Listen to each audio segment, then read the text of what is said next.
6 दिसंबर की शाम तक एक तस्वीर से बड़ी खुट थे कि ये सफेद टोपी वाले दडियल भारत जला देंगे। इस तस्वीर से जो लोग कल तक खुश थे, उनकी आज एकाएक बेचैनी बढ़ गई इस दृश्य को देखकर। क्योंकि कल वो जो अपना राजनीति का खेल खेल रही थी, अपना एक उसने मोहरा आगे बढ़ाया था कि हम तुमको अभी फिलहाल निकालेंगे, तुम मुसलमानों को इकट्ठा करो। तो उसका जवाब जो मिला है, तो उसका जवाब देते उसको ना बनता। तो ममता बनर्जी अब कैसे निपटती है देखना होगा कि वो अपने असली रूप में आती है या क्या करती है, ये तो अभी भविष्य बताएगा। मैं तो ये जो भीड़ है उसका मैं एक तरह से वो कर रहा हूँ, डिसेक्शन कर रहा हूँ, जो चीर फाड़ कर रहा हूँ। ये जो भीड़ है इसके मायने क्या है, दर्शक इसको समझे। बंगाल में गजवाए हिंद की ईंट आई, लोग गले में लटका लटका के, 1.5 फुटिया दाढ़ी वाले ये सब निकले सड़कों पे। पता चला कुछ लाख भीड़ थी, ईंट जमा हो गई। वो हुमायूं कबीर ने ताल ठोकना शुरू कर दिया कि हम तो बनाएंगे बाबरी मस्जिद बाबर के नाम पर। तो शुरुआत में तो लगा ये क्या हो रहा है। अगले ही दिन कोलकाता में लाखों लाख की भीड़ भगवाधारियों की निकली। आज मैं देख रहा था कुछ उजड़ टाइप के जो खलियर खैराती हो गए जो यूट्यूब पे, वो कह रहे हैं क्या 300 करोड़ रुपए इस हुमायूं कबीर को किसने दिए, क्या बीजेपी का एजेंट है। ऐसा लग रहा है कि कल तक जो कूद रहे थे कि हुमायूं कबीर बहुत अच्छा कर रहा है, हुमायूं कबीर ममता बनर्जी के लिए अलग वोट बैंक तैयार कर रहा है, ममता की सरकार वापस आएगी, उन्हें लग रहा है कि क्या सनातनी जग गए। आज मैं देख रहा था वो जो 2-4 लोगों को बुला करके, वो आपके लखनऊ का ये शायद दाढ़ी वाला जो क्राइम रिपोर्टिंग करता था, वो चिरकुट, उसने 4-4 चिरकुटों को बैठा करके वो बात करता है। उसकी थंबनेल मैंने देखी, वो कह रहा 300 करोड़ क्या बीजेपी ने दिए। मतलब इन सब की जमीन हिल गई है। जो कल तक खुश थे, 6 दिसंबर की शाम तक एक तस्वीर से बड़ी खुट थे कि ये सफेद टोपी वाले दडियल भारत जला देंगे। इस तस्वीर से जो लोग कल तक खुश थे, उनकी आज एकाएक बेचैनी बढ़ गई इस दृश्य को देखकर। ये दृश्य जब बंगाल की राजधानी, भारत की पुरानी राजधानी से आई, ये शानदार दृश्य, उसके बाद आज तिलमिलाहट बढ़ गई है कि क्या ममता को जमीन से उखाड़ के लोग फेंक देंगे। ये गजवाए हिंद का जवाब ये भगवा पत्थर से हुआ तो पूरी बेचैनी छा गई है उत्तर प्रदेश तक सर, सिर्फ बंगाल में नहीं, पूरे भारत। खैरातियों को तो लग रहा है कि उसका आखिरी, कहते ना कि आखिरी कील है। मुझे याद है 5 साल पहले जब चुनाव हुआ था, उस समय मैं यूट्यूब तो आ चुका था। उस समय में कुछ लोग बैठ करके कहते थे कि बंगाल यदि बीजेपी जीत गई तो खत्म हो जाएगा सब। आज फिर वही डर भारत द्रोहियों में सताने लगा है। 6 दिसंबर तो को जो जश्न मना रहे थे, उनकी बेचैनी इस दृश्य से बढ़ गई है। मनीष जी, ये जो दृश्य है ये बता रहा है कि बहुत कुछ माहौल बदल चुका है, मौसम बदल चुका है। कल हम लोग बात कर रहे थे जब उसके वो बाबरी के नाम पे उछल कूद रहा था, तब ये मैंने कहा था कि 1946 का डायरेक्ट एक्शन डे उसकी पृष्ठभूमि तैयार कर रहा है। लेकिन उसके वो जो डायरेक्ट एक्शन डे था उसके जवाब में कुछ नहीं हुआ था। यहाँ 24 घंटे के अंदर जवाब मिला है और ये अच्छा है। और ये जो जवाब है ये और जनता की तरफ से जवाब है, ये कोई सरकारी जवाब नहीं, दर्शक इसको समझें। यहाँ पर और इस मजमे में जो कल लगा था कठमुल्लों का और आज सनातनी इकट्ठे हुए, इसमें जमीन आसमान का फर्क है। इसमें जमीन आसमान का फर्क है। वो जो मजमा लगा था वो वहीं का विधायक है, वहीं का, और वो सब वहाँ जो घुसपैठिए और रोहिंग्या फलाना ढिमाका जितने लफंगे हैं वो सब वहीं रहते हैं। और उन्होंने इकट्ठे होके वो बाबरी मस्जिद के नाम पे इकट्ठे हुए थे। ये यहाँ से बाबा बागेश्वर गए थे, बाबा रामदेव गए थे, कुछ और लोग भी, काफी संत वहां पे थे और संतों का जमावड़ा था। और मेरे ख्याल से कलकत्ते के इतिहास में सनातन धर्म के नाम पर इतना बड़ा समूह कभी इकट्ठा नहीं हुआ। कलकत्ते का इतिहास मैंने ढूंढने की कोशिश की, इतना बड़ा, इतनी बड़ी रैली, इतने बड़ा लोग वहां पे इकट्ठे हुए सनातन धर्मी, और सिर्फ सनातन धर्म के नाम पर ये ऐतिहासिक एकत्रीकरण हुआ है वहां पे। और ये लग रहा है कि बंगाल में कुछ तो है जो अंदर ही अंदर पक रहा है, क्योंकि 5 लाख लोग कोई बाहर से लेकर नहीं जा सकते। बाहर के लोग पहुंचे थे जिनका आह्वान था, और ये लोग जो खड़े होते ये तो लोकल लोग थे, वहीं बंगाल के थे, कलकत्ते के अंदर। और सबसे खास बात, डंके की चोट पर बाबा बागेश्वर ने कहा और बाकी जितने वक्ता थे उन्होंने भी कहा, ये गजवा हिंद नहीं भगवा हिंद हम चाहते हैं और हम हिंदू राष्ट्र बनाएंगे। ये ममता बनर्जी की खोपड़ी पर चढ़ के ये ऐलान करना और 5 लाख लोगों की भीड़ के सामने, ये बहुत बड़ी घटना है, ये बहुत बड़ी घटना है। आगे अब इसका क्या रूप होता है, आने वाले दिन बताएंगे। बिल्कुल, और उसके बाद हमने देखा कि एकदम ज़मीन हिल गई। जैसे मैंने कहा ना, कल बहुत सारे लोग थे, उस पे हम लोग आएँगे। अखिलेश यादव भी कल गया था चादर चढ़ाने के लिए। कल 6 दिसंबर था। भारत नहीं के नहीं, अभी इतिहास में अभी जी, मनीष जी, इसका इसका महत्व जरा और दर्शक समझें। ये ममता अपने जाल में फंस गई। ये जो जमावड़ा हुआ है, ये जो 5 लाख से ज्यादा सनातन धर्मी इकट्ठा हुए कलकत्ते में, ये ममता को उसी की चाल में मात मिली है। ममता ने कल उसको दिखावे के लिए तो किया था कि हुमायूं कबीर को हमने निष्कासित कर दिया, फलाना कर दिया, और उसके बाद कई टेलीविजन वाले दिखा रहे थे कि ना तो उसपे कोई रोक लगी, ना पुलिस वालों को ने किसी को रोका। वहां पे उन्होंने पूरा हाईवे जाम कर दिया बिना किसी परमिशन के। कोई उनका परमिशन नहीं थी उनके पास कार्यक्रम की, और उन्होंने 2 लाख लोगों को लेकर वहां रास्ता जाम कर दिया। लेकिन पुलिस ने उनको कतई डिस्टर्ब नहीं किया। जैसा चाहा, जैसे नारे लगाने चाहे उन्होंने लगाए, और वो पूरा कार्यक्रम हुआ। ये फ्रेम तो और और ज़बरदस्त है। ये फ्रेम ये जो है, थोड़ा-सा अलग हट करके देखिए, ये फ्रेम और ज़बरदस्त है। ये भीड़ की संख्या को बता रहा है कि कैसा जनसैलाब था। जी। तो जब 2 लाख लोगों, तो उसके 24 घंटे के अंदर इतना बड़ा जमावड़ा भगवत गीता के पाठ के नाम पर हुआ कलकत्ते के अंदर, तो ममता बनर्जी की औकात नहीं हुई इसको रोकने की, क्योंकि उसको जवाब देना पड़ता कि कल तुम क्या कर रही थी जो बिना परमिशन के, तो परमिशन लेके इन्होंने किया था। तो वो इसको रोक नहीं पाई, अन्यथा ये वही ममता बनर्जी है। तो कलकत्ते मैंने कहा ना, ममता बनर्जी की खोपड़ी चढ़ के ये आयोजन हुआ है। यानी इससे पहले दर्शकों को याद होगा कि अगर आप रामनवमी का जुलूस निकालना है तो लाठीचार्ज, हनुमान जी का जुलूस निकालना है तो लाठीचार्ज, दुर्गा विसर्जन की मूर्ति लेके जा रहे हैं तो लाठीचार्ज। यानी ममता बनर्जी को 1,500 अगर हिंदू इकट्ठे हो जाते थे तो बर्दाश्त नहीं होता था। आज वो ममता बनर्जी मजबूर होकर बर्दाश्त कर रही है 5 लाख हिंदुओं को, क्योंकि कल वो जो जो अपना राजनीति का खेल खेल रही थी, अपना एक उसने मोहरा आगे बढ़ाया था कि हम तुमको अभी फिलहाल निकालेंगे, तुम मुसलमानों को इकट्ठा करो। तो उसका जवाब जो मिला है, तो उसका जवाब देते उसको ना बनता कि कल तुम क्या कर रही थी, कल तुम्हारी पुलिस ने लाठीचार्ज क्यों नहीं किया, जबकि उसमें कई चीजें थी जो उसने ना परमिशन ली ना कुछ किया, पूरा हाईवे जाम किया। तो आज इन पर लाठीचार्ज क्यों? तो ममता बनर्जी की जो राजनीति थी उसका पलट के जवाब बहुत बेहतरीन जवाब है, बहुत बेहतरीन जवाब है। और वो तिलमिला रही होगी कि अब क्या करूं, क्योंकि ये तो समझ में आ गया कि अब तैयारी बड़ी जबरदस्त है हिंदुओं की। और हिंदू किस तरह से तैयार है। 5 लाख, 5 लाख तो मनीष जी मैं बड़ा बोल नहीं कि प्रधानमंत्री मोदी की रैली में कभी इकट्ठा नहीं हुआ। याद करिए, कलकत्ते में भी रैली हुई है, बंगाल में रैलियां हुई है, प्रधानमंत्री मोदी की रैली में 5 लाख आदमी कभी इकट्ठा नहीं हुआ। मैं भी बहुत फॉलो करता हूँ, और ये पहली बार इतिहास बना है कि गीता पाठ के नाम पर 5 लाख हिंदू कलकत्ते की ब्रिगेड ग्राउंड में इकट्ठा हुए थे। तो ये मैं फिर कह रहा हूँ कि बड़ी घटना है, और इसके आने वाले परिणाम आगे आने वाले दिनों में आपको दिखेंगे। जरा देख पहले बागेश्वर बाबा को सुन लेते हैं, उसके बाद हम इसके हाँ, मायने को थोड़ा और समझेंगे। लाख गीता पाठ कोलकाता पश्चिम बंगाल की इस भूमि पर ये महासंग्राम दिखाई पड़ रहा। ये लोगों का उत्साह, आस्था का सैलाब, मानो कोलकाता में महाकुंभ लग गया हो। हम पूरे पश्चिम बंगाल और कोलकाता के वासियों को, भारतवासियों को बहुत बहुत साधुवाद दे रहे हैं। सनातन एकता ही इस देश का और विश्व का, विश्व शांति का सबसे बड़ा माध्यम है। भारत में हम तनातनी नहीं, सनातनी चाहते हैं।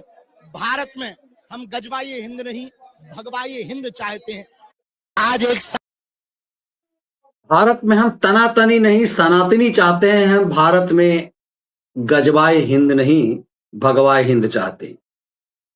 और बताओ मनीष जी, ये बाबा बागेश्वर भी 27-28 साल का एक नौजवान आदमी है। 27-28 साल का एक नौजवान आदमी मिल गया है। और मेरा अपना मानना है कि पहली बार जो, जब से हम लोग देख रहे हैं फिलहाल 30-40 साल से यहाँ कैसे कैसे नाटकी लोग आए, और कैसे कैसे उन्होंने सनातन धर्म को ठगा, ये हम सब लोग जानते हैं। चाहे वो मुरारी कव्वाल हो, एक वो जो जेल काट रहा है उसको भी हम लोग देख रहे हैं, बलात्कार और दुनिया उम्र कैद उसको हो चुकी है। ये लोग सनातन धर्म का झंडा लेके खड़े हो जाते थे, और लोग इनके पीछे चल देते थे, क्योंकि भाई ये ऐसा इनका बहाना था, कैसा इनका ग्रैंड शो होता था। ये आदमी जिसका नाम है बाबा बागेश्वर, ये सनातन धर्म को सही नायक मिला है, सही नेतृत्व मिला है, और उसके साथ दीजिए, मैं तो लोगों से कहूंगा, लोग दे भी रहे हैं। आज कलकत्ते में इतिहास रचा है ये। और खुलकर बात करता है ये आदमी, खुलकर। बाबा बागेश्वर कहीं संकोच नहीं करते, सीधे उन्होंने कहा कि भगवा हिंद होगा और हिंदू राष्ट्र होगा। और जरा बात करिए मनीष जी, कभी आप सुनिए डिबेट डिबेट में या वैसे बात करिए, सबसे ज्यादा कटमुल्लों को आग आज की तारीख में बाबा बागेश्वर से लगती है। बिल्कुल, कैसे बिल्कुल, बिल्कुल। कैसे इसका विरोध करें, कैसे नाश करें, लेकिन ये कर नहीं पाएंगे कुछ, क्योंकि जिस तरह से जनता पीछे चल रही है बाबा बागेश्वर के। और आज मैं फिर कह रहा हूँ कि 5 लाख आदमियों का जमावड़ा कलकत्ते के ग्राउंड पे, ये बड़ी घटना है। और ये अभी तो शुरुआत है। और बाबा बागेश्वर ने आज कहा भी है कि अभी मैं बंगाल के गांव-गांव जाऊंगा। तो ये समझ लीजिए कि एक तरह से जिस सनातन धर्म के खिलाफ शत्रुता व्यवहार करके, शत्रु मान के ममता बनर्जी यहाँ पे जुलूस निकालना मुश्किल कर देती थी रामनवमी का और दुर्गा दुर्गा दुर्गा विसर्जन का। दुर्गा विसर्जन का। वहां पर अब 5-5 लाख का जमावड़ा होगा, तो ममता बनर्जी अब कैसे निपटती है देखना होगा कि वो अपने असली रूप में आती है या क्या करती है, ये तो अभी भविष्य बताएगा। लेकिन फिलहाल ये शुरुआत जो हुई है बड़ी गजब की हुई है और इसका स्वागत करता हूं मैं। बिल्कुल, ये इतनी भीड़ निश्चित रूप से बाहर से तो गई नहीं होगी।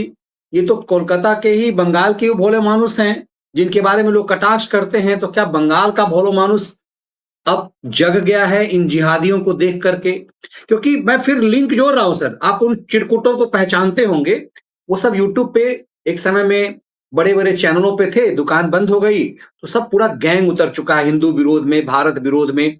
उन्होंने इस दृश्य को देख के कहा कि कल जो हुआ, आज बाबा बागेश्वर के देख के लगता है कि कहीं हुमायूं कबीर बीजेपी से 300 करोड़ तो नहीं ले लिया है। अब देखिए, कल तक उस हुमायूं कबीर को ये बाप मानते थे, एकाएक बाप बदल दिया इन लोगों ने। ये नहीं है मनीष जी। हाँ, मैं इससे बिल्कुल उल्टा सोच रहा हूँ। ये ममता बनर्जी का पाप छुपाने की कोशिश कर रहे हैं, क्योंकि आज जो है ये जो 5 लाख के सनातन धर्मी वहां जमा हुए, उसने मुंह काला कर दिया। मैंने कहा ना, ममता बनर्जी की साजिश की धज्जियां उड़ गई। ये अब ये जताने की कोशिश करना कि ममता बनर्जी का आदमी वो नहीं है। ममता बनर्जी का कल वो जो आयोजन था बाबरी मस्जिद का, जो उसने शिलान्यास किया था, वो ममता बनर्जी के कहने पे, ममता बनर्जी की साजिश के तहत उसने नहीं किया था। ये जानबूझकर भाजपा के ऊपर डालना। असल में मनीष जी, सरकार में क्या बोलूं, सरकार को जरा डंडे इनके ऊपर बरसाने से कि किसने कहा कि भाजपा ने 300 करोड़, सीधा सीधा आरोप है कि भाजपा ने 300 करोड़ रुपए दिए। जो आप बता, मैं तो देखता नहीं इनको, कर अगर कहा है तो इनको पकड़ के इनके डंडे इनके ऊपर बजने चाहिए कि तुमको किसने बताया कि 500 करोड़ की, कहां तुम्हारे पास सबूत है, बताओ जरा। अन्यथा इनके ऊपर पूरी कार्रवाई इनके ऊपर होनी चाहिए। ये ममता बनर्जी के पाप पे पर्दा डालने के लिए अब ये कहानी गढ़ रहे हैं कि कल वाला जो आयोजन था, क्योंकि आज मैंने देखा, आज कल हम लोगों ने कहा था तब शायद अकेले थे, लेकिन आज हमने देखा भाजपा के बड़े नेताओं की कतार है जो बता रहे हैं कि ये ममता बनर्जी का नाटक है और ममता बनर्जी के इशारे पर ही सारा खेल वो कर रहा है। तो ये उस पाप पे अब ये शुरू हुए, उस पाप पे पर्दा कैसे डालें। तो बता रहे भाजपा ने 300 करोड़ रुपए कहा, तो कोई सबूत दिखाओ ना अगर तुम्हारे पास इतना पक्का है, क्योंकि यहाँ पे कोई कार्रवाई नहीं होती, इसलिए चाहे जैसा मनमाना हो अपना इसको बोलो। लेकिन मैं दूसरी बात कह रहा हूँ मनीष जी, कि आज के जो 5 लाख लोग जमा हुए हैं, इसका एक संदेश और है जो इन खैरातियों की नींद उड़ा रहा है, और नींद तो गायब कर रहा है ममता बनर्जी की भी। 5 लाख आदमी बने का छोटा मोटा काम नहीं है, ये छोटी घटना नहीं। 5 लाख आदमी क्यों आया था, ये जरा गौर करिए, क्यों आया था। एक 27-28 साल का नौजवान गीता पाठ कहता कि गीता पाठ सामूहिक रूप से हम करेंगे कलकत्ते की जमीन पे, और उसके आह्वान पे 5 लाख सनातन धर्मी जमा हो जाते हैं उस बंगाल में, जिस बंगाल में ममता बनर्जी शासन कर रही है। तो मनीष जी, ये जो जमावड़ा था 5 लाख लोगों का, ये बता रहा था कि वो बाबा बागेश्वर जो नौजवान है, उसके ऊपर कितना विश्वास है उस बंगाल की जनता का। उस बंगाल की जनता कितना विश्वास कर रही है, क्योंकि 5 लाख आदमी नहीं आ सकता। आप ला भी नहीं सकते जबरदस्ती। नहीं ला सकते, नहीं ला सकते। आप पूरी ताकत झोंक दीजिए, तब भी इकट्ठे नहीं होंगे 5 लाख लोग, जब तक स्वतः स्फूर्त भीड़ नहीं होगी। और एक सत्ता, मैंने बार बार कह रहा हूँ बाबा बागेश्वर के लिए, कि उस आदमी का एक आह्वान हुआ कि गीता पाठ करेंगे, 5 लाख लोग अगर जमा हुए कलकत्ते में, तो ये आने वाले समय का बड़ा परिवर्तन बता रहा है। और वैसे भी मुझसे किसी ने कहा था, मैं उनका नाम नहीं लूंगा, अब वो अलग कहानी है।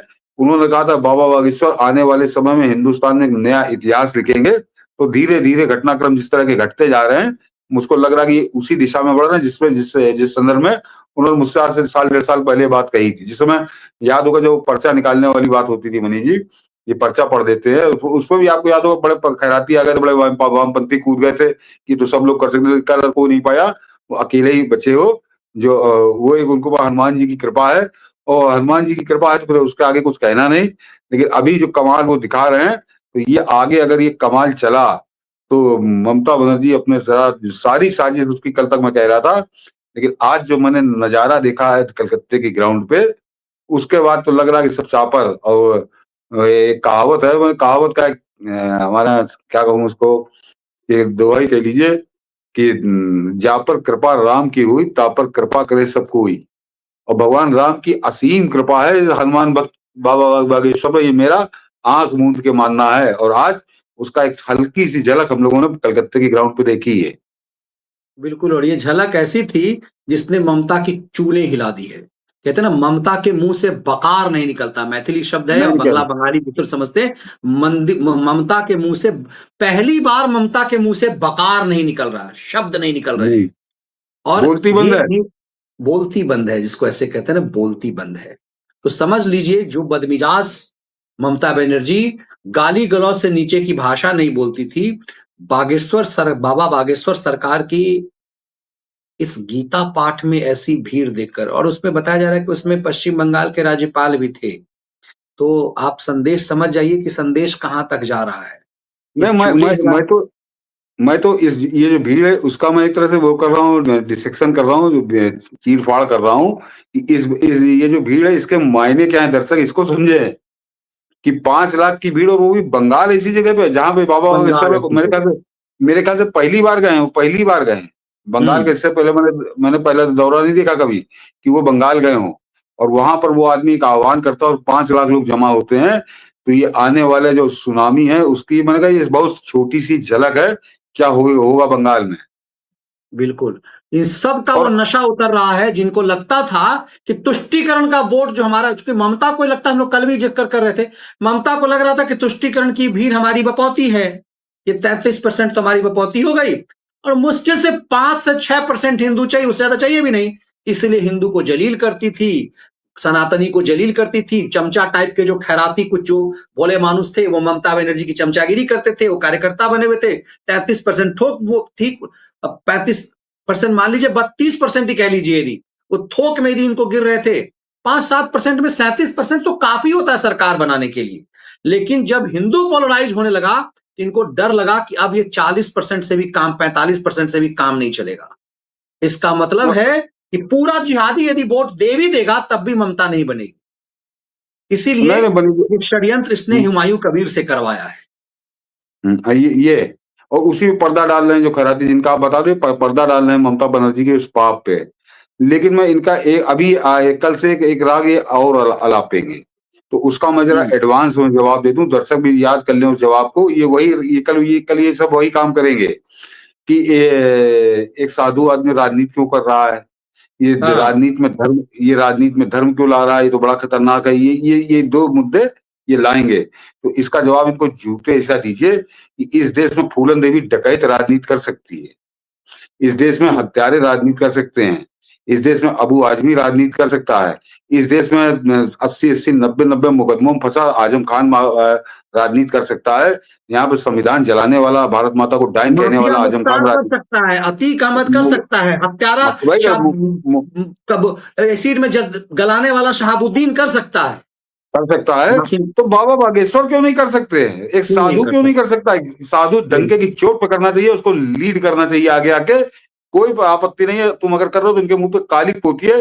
मनीष जी ने आगे और जोड़ दी कहानी कि मुख्तार को तुम अपने यहाँ टिकट देके चुनाव लड़ा सकते हो, अतीक को चुनाव लड़ा सकते हो, फूलन देवी को चुनाव लड़ा सकते हो, और वो आदमी राजनीति की बात नहीं कर सकता, वो देश की बात नहीं कर सकता, वो देश को हिंदू धर्म बनाने की बात नहीं, हिंदू राष्ट्र बनाने की बात नहीं कर सकता। बिल्कुल कर सकता है, आगे करना चाहिए और पूरी शक्ति से करना चाहिए। और जो दूसरी बात है कि राजनीति में धर्म का समावेश, राजनीति से धर्म को अलग रखना चाहिए। क्यों रखना चाहिए? तुम जाकर दरगाह में मत्था टेकोगे, राम मंदिर को देखोगे नहीं, तो वो तुम्हारे लिए ठीक है। लेकिन अगर बाबा बागेश्वर बात कर रहे हैं तो तुम करोगे राजनीति और धर्म अलग अलग है। राजनीति में धर्म का मिश्रण नहीं होना चाहिए, राजनीति को धर्म से दूर रखना चाहिए। क्यों? बिल्कुल रखना चाहिए, बिल्कुल जम के रखना चाहिए। और धर्म कोई गंदी चीज है क्या? धर्म को क्या वेश्या के कोठे की चीज है क्या कि उसको बड़ी दूर रखो? धर्म क्या डाकुओं चोरों का अड्डा है क्या धर्म कि उसको राजनीति से अलग रखो? इन सबके लिए खुली है। वेश्याएं भी राजनीति में आई हैं, लेकिन अगर धर्म आ जाएगा तो इनकी आंतें निकल जाएगी, क्योंकि इनके पास जो धंधा है, इनके पास हत्यारों का, डकैतों का, लुटेरों का पूरा एक गिरोह है, पूरी एक बड़ी सूची में गिनवा सकता हूँ। ये उनके साथ राजनीति करना, अगर उसमें धर्म का प्रवेश होता है तो इनको आग लगती है। और उसका एक उदाहरण जो पूरा देश देख चुका, दुनिया देख चुकी। ये जब डकैतों, लुटेरों, हत्यारों के साथ ये राजनीति कर रहे थे, तब राजनीति में जब धर्म का पहला प्रवेश हुआ अयोध्या के राम मंदिर के नाम पे, तो ये बह गए, गायब हो गए, साफ हो गए ये। और वहां पे भव्य राम मंदिर भी बना अयोध्या के अंदर, और 14 के बाद से लगातार सरकार भी चल रही है। तो इनको मालूम है कि जब जब धर्म का प्रवेश होगा, तब डकैतों, हत्यारों, लुटेरों, वेश्याओं के सहारे राजनीति करने वाले इसी तरह से साफ होंगे जैसे 2014 में साफ हुए, और लगातार साफ हो रहे। और अभी आप लोगों ने देखा, अभी बिहार में भी साफ हुए हैं। तो ये इसलिए डरते हैं धर्म से, जो कहते हैं ना कि राजनीति के साथ धर्म को नहीं मिलाना चाहिए, बिल्कुल मिलाना चाहिए, जम के मिलाना चाहिए। और बाबा बागेश्वर ऐसे लोगों को खुलकर आके उसको लीड करना चाहिए, जैसे उन्होंने आजकल गत्ते में किया है। इसीलिए जापान से अपने जो व्यूअर कह रहे हैं, बागेश्वर सरकार से इनको डर इसलिए लग रहा है कि वो हिंदू राष्ट्र की बात करते हैं। तो इसीलिए हाँ। आप बैकफुट पे मत आइए, हम सनातनी बैकफुट पे, अरे ना ना ऐसे नहीं ऐसे है। तो सतीश जी कह रहे वही फ्रंट फुट पे आके बताओ कि हाँ करेंगे, बागेश्वर ही चलाएंगे। आज योगी चला रहे हैं, कल बागेश्वर भी चलाएंगे इस देश को, और इस देश को भगवाधारी ही अगुवाई करेगा। और तभी ये चरित्र, कहते हैं ना कि नैतिक बल से ये आगे बढ़ पाएगा। इसीलिए भगवाधारी खलबली है। और भगवाधारी क्यों एक वाले और उदाहरण दे दूं मनीष जी, भगवाधारी क्यों करेगा? भगवाधारी कितना फायदेमंद होता है समाज के लिए, देश के लिए, धर्म के लिए। ये योगी आदित्यनाथ दिखा रहे हैं, जो पूरी तरह से भगवाधारी ही है, पूरी तरह से भगवाधारी है। और योगी आदित्यनाथ जो कमाल कर रहे, किस तरह से उन्होंने वो जो गुंडों, हत्यारों, लुटेरों, डकैतों, वेश्याओं का जो जमावड़ा था, उसको कैसे साफ किया उत्तर प्रदेश की राजनीति से, ये कोई बताने की जरूरत नहीं है। तो इसलिए भगवाधारी तो बहुत जरूरी है इस देश की राजनीति में। ज्यादा से ज्यादा भगवाधारी आने चाहिए। हाँ, उस टाइप के नहीं आने चाहिए, वो गायब भी हो गए क्योंकि वो चल नहीं पाएंगे। जैसे वो मुरारी कव्वाल था, या वो जो जेल काट रहा है बलात्कार में, इस टाइप की बात नहीं कर रहे। होना चाहिए बाबा बागेश्वर जैसा भगवाधारी होना चाहिए और लीड करना चाहिए।